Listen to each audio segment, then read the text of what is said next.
আবার কিছু ডিজাইন আছে আয়রন দিয়ে বানালে ভালো লাগবে।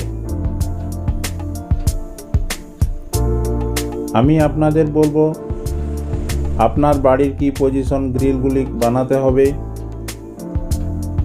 যদি ধরে নিই বাড়ির সামনের কিছু গ্রিল লাগাতে হবে, তাহলে একটু শৌখিন দেখে ডিজাইন পছন্দ করাই ভালো।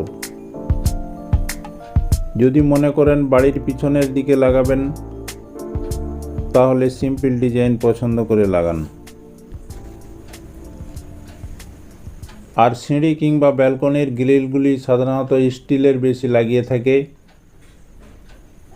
তবে আপনি আপনার পছন্দ মতো লাগাবেন। ডিজাইনগুলি সবই দেখুন, দেখার পর আপনি আপনার পছন্দ মতো বেছে গ্যালারির মধ্যে রেখে